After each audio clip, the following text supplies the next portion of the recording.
Hello. We have looked at how artists were inspired by the wonders of the new industrial age already in this series.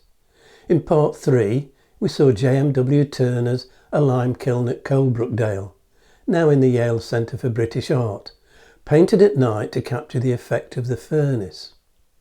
Artist Philipp James de Loutherbourg painted Coalbrookdale by night, now in the Science Museum, London in 1801. Another nocturnal scene emphasising the flames of the iron furnaces. The first major artist to depict the Industrial Revolution was Joseph Wright. Wright of Derby as is always known. This is his An Iron Forge from 1772, which we saw in part 5, now in the collection of Tate Britain. As ever with Wright, his lighting of the scene is dramatic and masterly.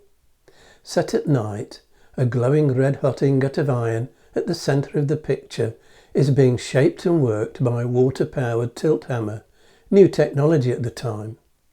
Most smithies would have been family businesses, so the inclusion of a mother and child is not necessarily out of place, but it is a romanticised view, with everyone neatly dressed and the forge itself remarkably clean and tidy.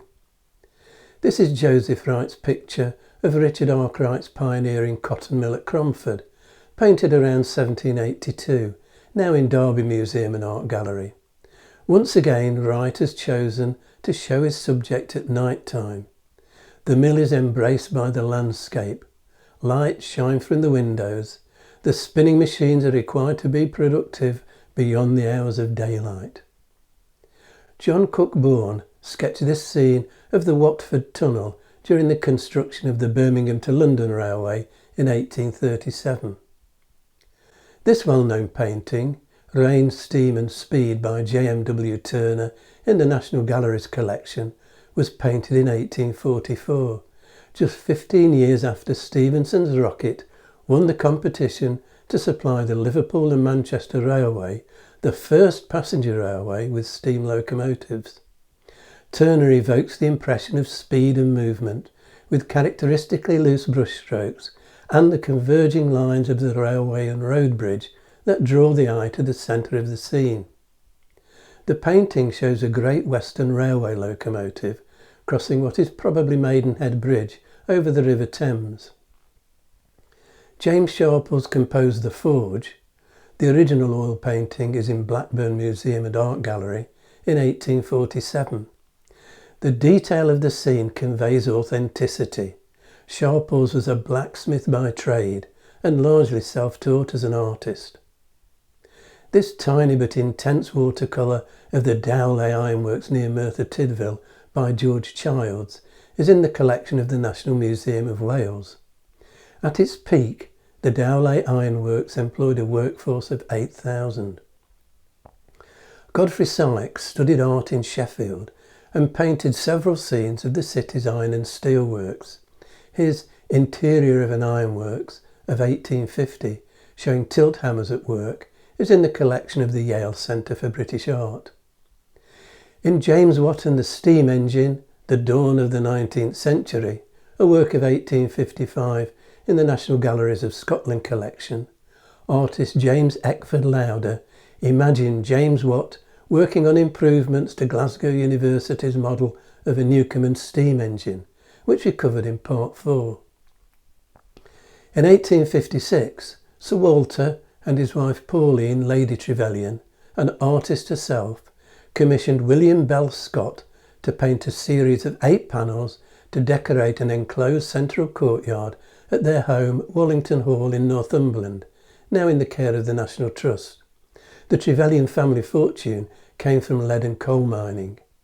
The murals are based on the history of Northumbria, an industrial scene. In the 19th century, the Northumbrians show what can be done with iron and coal, was chosen to celebrate industrial achievements. It isn't a real scene, rather a tableau in praise of the harnessing of iron and coal for technological progress and improvement. Industry depicted as a powerful agent for the benefit of mankind. Everywhere there is smoke and steam. A trio of robust workmen occupies centre stage, working at a forge with hammers raised, modelled on wheelmakers at Stephenson's Locomotive Works at Forthbanks, Newcastle-on-Tyne, which opened in 1823, the first purpose-built loco works, whose products were exported around the world. In the background, a locomotive in full steam is crossing a high bridge. Overhead are the wires of an early type of telegraph. Plans for a locomotive are propped on the right-hand side of the forge, beneath the newspaper. A reminder there is education, and these workmen wielding their hammers are both skilled and literate. A well-dressed child has delivered her father's lunch. She sits on the barrel of a cannon with shells alongside. William Armstrong's armaments factory had opened at Elswick in Newcastle in 1847. A pit boy looks out over a busy dock scene, carrying a Davy lamp, the miner's safety lamp with its enclosed flame, invented by Humphrey Davy in 1815. Dockside is a girl with a milk pail balanced on her head. The coming of the railway enabled fresh milk to be transported from the countryside to the growing industrial towns and cities. There is even a photographer capturing the scene, a technology in its infancy at the time. So, some examples of how contemporary artists and their patrons reacted to the rapid scientific, technological, social and cultural changes happening around them. I hope you've enjoyed this series. As always, thank you for watching.